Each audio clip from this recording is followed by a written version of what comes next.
which of the following acts was the Governor General of Bengal designated as the Governor General of India? The given options are Regulating Act, Pitt's India Act, Charter Act of 1793 and the Charter Act of 1833. In this context, let me tell you a brief background of this topic. Initially, if we see in the past, there is a timeline. So in this timeline, which starts from the 1600. This 1600 is the time period during which the East India Company, that is the British traders, got the permission from Queen Elizabeth I in order to trade in India. Again, in 1765, after the Battle of Buxar, the then Mughal Emperor, that is the Shah Alam, in 1765, the then Mughal Emperor Shah Alam, after got defeated by the Britishers in the Battle of Buxar, he gave the Diwani rights to Britishers in the Bengal, Bihar and again the Madras. And from here, the British rule has started, whereas if we see, again there is a timeline of 1773 to 1853, where you will see a company rule. Why? Till now we did not see any company rule. From here we will see a company rule. This is because they have started ruling the India. It is because by 1773 they got to know that these traders are entirely looting and becoming incorrupt. That means they are looting the India, but they are not investing in the company, which led to that of greater corruption in the company. So in order to regulate everything of the company, a company rule has been started from 1773 to 1853. Here, this company rule includes the different legislations.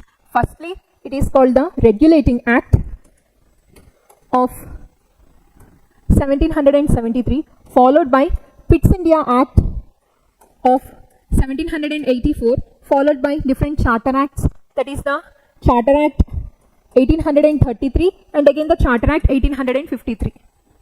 So in this way, the company rule has been established, and for the very first time, British has started to regulate the East India Company in order to, as they condemn the corruption of this particular company. So in this context, we will see the Regulating Act, Pitt's Act, as well as that of the Charter Act of 1833. So in this case, the term itself, you can understand that Regulating Act. Regulating Act is nothing but this is the very first time British government has started to regulate the East India Company. So in this context, they have come up with an act called the Regulating Act of 1773, and this act is the first step of centralization of East India Company in India, whereas that is through establishment of Governor General of Bengal, whereas the first Governor General of Bengal is the Warren Hastings.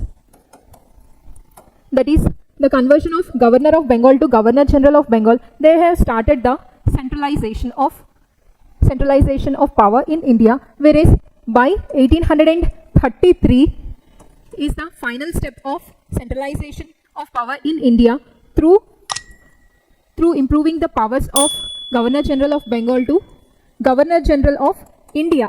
So initially we have only Governor of Bengal. This Governor of Bengal has uplifted to Governor General of Bengal in the Regulating Act of 1773, which is the first step of centralization, and after that through a final step at the Charter Act of 1833, we see the final step of centralization by uplifting the powers of Governor General of Bengal to Governor General of India. So here it asks that which of the following acts was the Governor General of Bengal was designated as the Governor General of India. It is the Charter Act of 1833.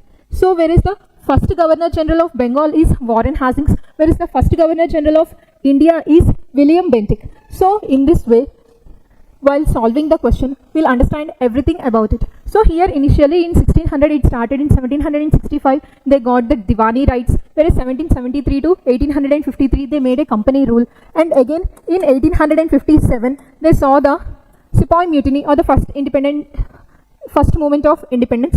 Then followed by that, again in 1858 to 1947 we see the Crown rule. That means the Crown is directly started to rule the entire India by taking the entire possessions of British East India Company. So here we get to see different acts, that is the 1858 Government of India Act, and again the three important Councils Acts, that is the Indian Council Acts, that is the 1860 1861, 1892, and again the 1909. These are the three important council acts, followed by 1909, that means 1919 Act, Government of India Act, and again the 1935 Government of India Act, and again the 1947 Act. So these are the legislations of company rule. These are the legislations of crown rule.